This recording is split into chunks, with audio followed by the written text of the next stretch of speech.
Buying a home in Western Washington is not an option for everyone right now with high prices and low inventory. When you have an attainability level that just isn't effective for most people, having to address that supply issue is a key portion of that. Dylan Sluter is with the Master Builders Association of King and Snohomish counties, which is one of the groups in support of House Bill 1110. So that will open up opportunities for builders and nonprofit builders to hopefully provide more housing choices for more people in more places. The bill would do that by changing zoning restrictions across the state to allow multiple housing units to be built on one residential lot in areas traditionally zoned for single-family homes.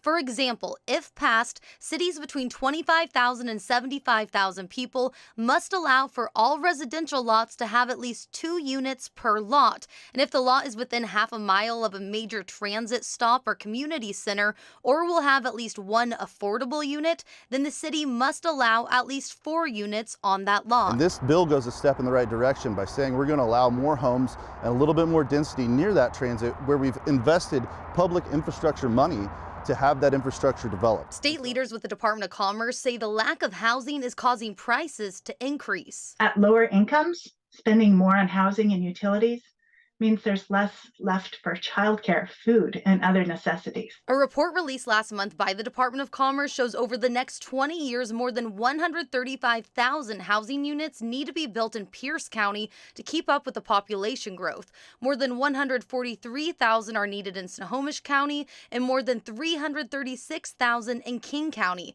A duplex, townhomes, other kinds of cottage apartments or stacked flats can share pieces of property, share walls, and reduce the cost. Supporters say the flexibility this bill allows for is necessary. Address that need. So we clearly are in a crisis, and this bill is definitely needed to help address that.